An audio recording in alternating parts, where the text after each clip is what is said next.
میرے بھائیوں، اپنے اللہ کو راضی کریں۔ جن دکانوں کے پیچھے نمازیں چھوٹ گئیں، جن دکانوں کے پیچھے سچ کو طلاق ہو گئی، جن دکانوں کے پیچھے دیانت چلی گئی، خیانت آ گئی، بددیانتی آ گئی، ہاں اللہ تعالیٰ قیامت کے دن کہے گا بددیانت سے، وہ تو نے جو امانت کھائی لے کے آ، وہ امانت جو تو کھا گیا تھا لے کے آ۔ کہے گا یا اللہ کہاں سے لاؤں، وہ تو دنیا میں رہ گئی۔ اللہ تعالیٰ فرمائیں گے پڑی ہوئی ہے جہنم میں، پڑی ہے، جا اٹھا کے لا۔ وہ جہنم میں کیسے جائے؟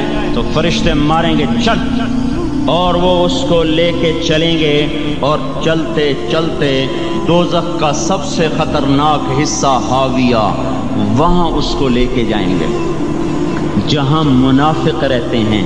بددیانت لوگ حاویے تک چلے جائیں گے ایمان ہونے کے ساتھ بھی۔ امانت کو کھانے والے لوگ حاویہ میں چلے جائیں گے، جو منافقین کی آگ ہے اس میں۔ وہاں دیکھے گا تو جس کا مال دبایا تھا دنیا میں وہاں پڑا ہوگا، کہے گا اچھا یہاں پڑا ہے، اتنے میں وہ تباہ ہو جائے گا، اس کو اٹھائے گا، کندھے پہ رکھے گا، پھر اوپر چڑھنا شروع کرے گا، چڑھنا شروع کرے گا، چڑھنا شروع کرے گا۔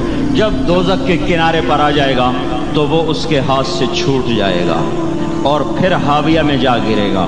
اس کے ساتھ فرشتے مار کر پھر کہیں گے جا واپس لے کے آ، پھر یہ واپس جائے گا، پھر اسے اٹھائے گا، پھر کندھے پہ لے کے چڑھے گا اور چڑھے گا اور چڑھے گا۔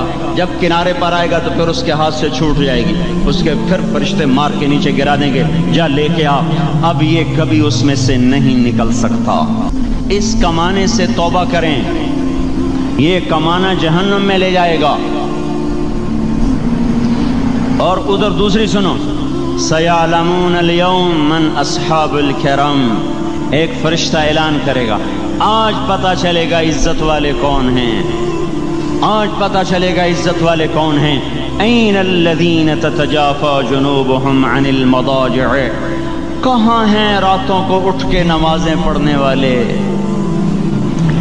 ارے میرے بھائیو، یہ نماز کی غفلت بہت بڑی ہلاکت ہے۔ میں کیسے سمجھاؤں؟ میں تو جب بھی جمعہ پڑھاتا ہوں میں یہ مضمون ضرور بیان کروں۔ مجھے جب یہ مجمع نظر آتا ہے تو میرا دل ٹکڑے ٹکڑے ہو جاتا ہے کہ یہ 8ویں دن آتے ہیں اور باقی دن کہاں ہوتے ہیں؟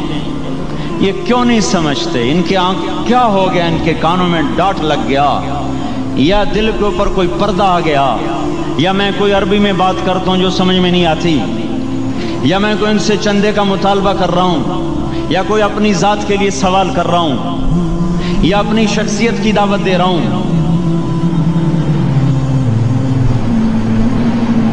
آج نماز عزت دلائے گی، سب سے پہلا اعلان ہوگا، کہاں آج پتہ چلے گا عزت والے کون ہیں، کہاں ہیں راتوں کو اٹھ کے نماز پڑھنے والے اور اللہ کے نام پہ خرچ کرنے والے۔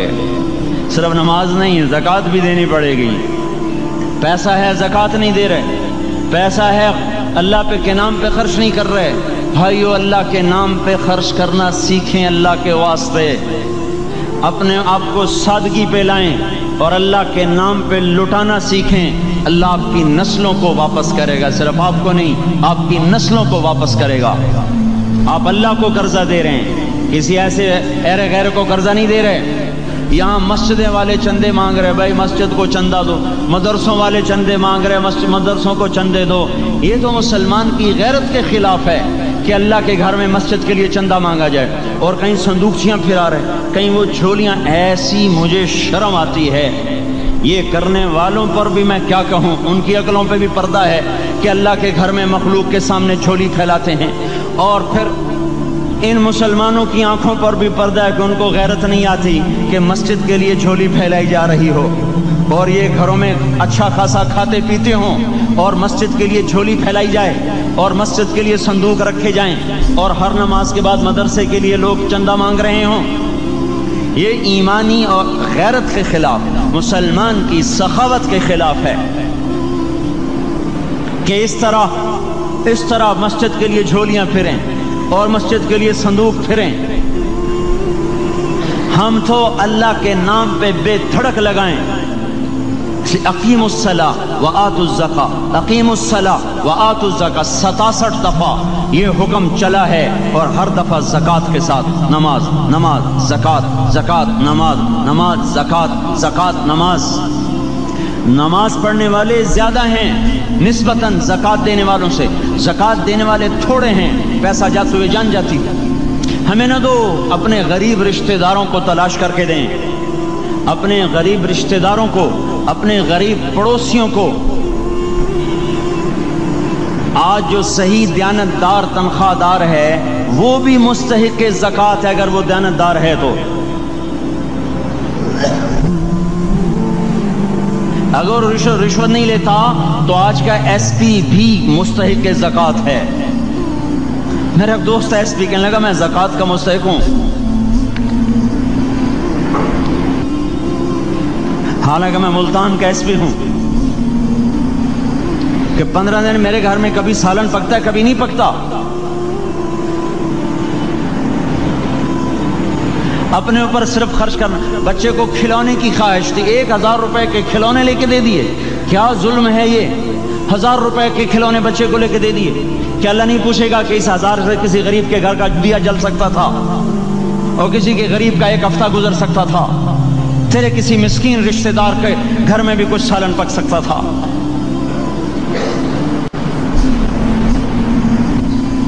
رزق دیا تو اس کا ہوش نہیں کہ اس کا حق ادا کریں، جان دی تو اس کا ہوش نہیں کہ اس کا حق ادا کریں۔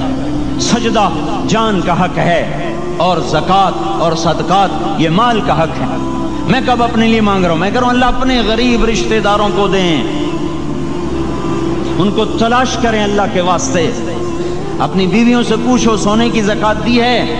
دے، ورنہ تو خود پکڑی جائے گی، تیرا زیور تیرے لیے گنجا سانپ بن کے تیری زبان کو ڈسے گا۔ ان کا میں نے تو بچیوں کے لیے سنبھال کے رکھا ہے، اس کی زکوٰۃ دو پھر ٹھیک ہے، ورنہ اسم کو توڑ کے اس کی زکوٰۃ دو، نہیں تو یہ مال پکڑوا دے گا قیامت کے دن۔ نماز نہیں چھڑا سکتی اگر زکوٰۃ نہیں دی، اور زکوٰۃ نہیں چھڑا سکتی اگر نماز نہیں پڑھی۔ مسجد بنا دی 50 لاکھ میں، اگر خود نمازی نہیں تو یہ مسجد بنانا اسے جہنم سے نہیں بچا سکتا۔ میرے بھائیوں، اپنی جان کا بھی صحیح استعمال کریں اور اپنے مال کا بھی صحیح استعمال کریں۔ ہم ایسے اندھے نہیں ہیں کہ جو بچے نے چاہا لا کے دے دیا، جو بیگم نے مانگا اٹھا کے دے دیا۔ نہیں نہیں، ہم پہلے دیکھیں گے اپنے اوپر۔ حضرت عثمان رضی اللہ عنہ کے پاس ایک سائل ہے، حضور سے مانگنے آیا، آپ نے کہا عثمان کے پاس چلے جاؤ۔ عثمان سے مانگنے گئے تو آگے بیوی پہ لڑ رہے، کس بات پہ؟ یوں کہہ رہے، وہ باہر چھوٹے چھوٹے گھر ہوتے تھے تو باہر آواز آ رہی، بیوی کو کہہ رہے اللہ کی بندی رات تو نے چراغ میں بتی موٹی ڈال دی، وہ بتی ڈالتے تھے نا اس کی روئی کی، تو تیل زیادہ جل گیا۔ تو یہ کہنے لگے یہ کس کنجوس کے پاس بھیج دیا؟ جو بیوی پہ لڑ رہا ہو کہ تو نے بتی موٹی ڈالی ہے تو یہ مجھے کیا دے گا؟ تو یہ دمڑی بھی نہیں دے گا۔ جب ان کو باہر بلایا اور خیرات مانگی کہ وہاں سے آیا ہوں، تو انہوں نے اندر گیا، ایک تھیلی اٹھائی، نہ پوچھا کہ کتنے چاہیے، نہ پوچھا کہ کون ہو، 3000 درہم اٹھا کے دے دیے۔ وہ حیران ہو کے کہنے لگا یار ایک بات تو بتاؤ۔ کہا کیا؟ کہا یہ مجھے تو نے اتنے دے دیے کہ میری اگلی نسل کو بھی کافی ہیں، اور خود بیوی پہ تو لڑ رہا تھا کہ بتی موٹی کیوں کر دی؟ کہنے لگے وہ اپنی ذات پہ خرچ تھا، وہ پھونک پھونک کے کرنا ہے، یہ اللہ کو دے رہا ہوں جتنا مرضی دے دوں، یہ تجھے تھوڑا دے، اللہ کو دے رہا ہوں۔ تو اپنی جان کو بھی لگائیں اللہ پر، اور اپنے مال کو بھی لگائیں اللہ پر۔ اور میرے بھائیوں، اپنی کمائیوں کو حلال پہ لائیں،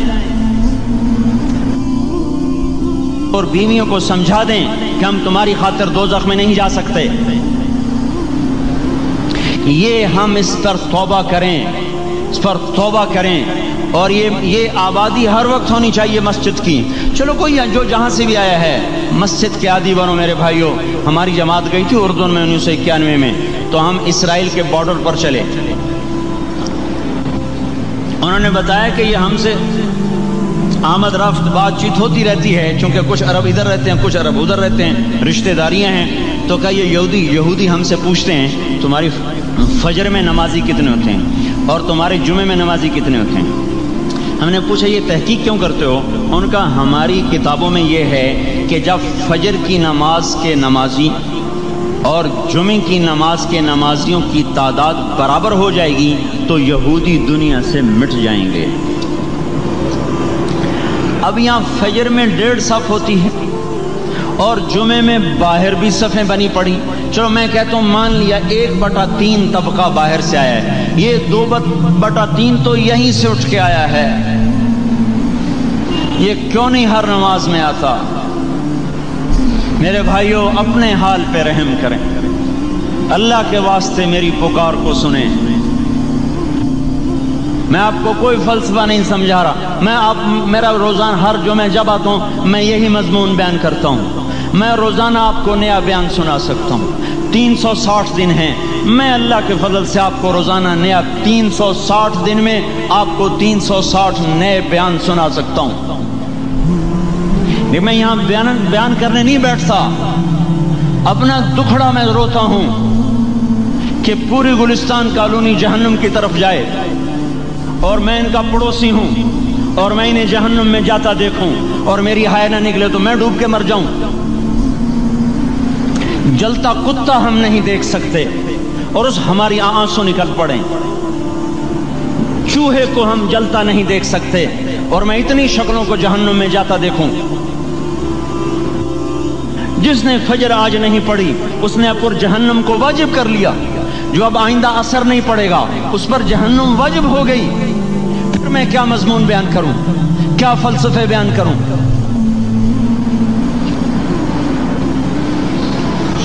اس لیے میرے بھائیوں اپنی ذات پہ رحم کریں، اپنے بچوں پہ رحم کریں، اپنے گھر والوں پہ رحم کریں، مسجد کی دوڑ لگائیں، اپنے مال کو اللہ کے نام پہ خرچ فرمائیں تاکہ یہاں بھی جہان بنے اور وہ بھی جہان بنے۔ کیا زندگی ہے، چلتے چلتے سانس نکل جاتا ہے پھر یوں مٹ جاتے ہیں جیسے دنیا میں کبھی آئے نہ تھے۔ پوتے پوچھتے ہیں ابا دادا کی قبر کہاں ہے؟ ابا کہتے ہیں بیٹا یہیں کہیں مل گئی، پتہ نہیں کہاں ہے۔ آج تو اگلی نسل دادے کی قبر نہیں دیکھ سکتی، ہم اس دنیا کی خاطر اللہ کے باقی ہو جائیں۔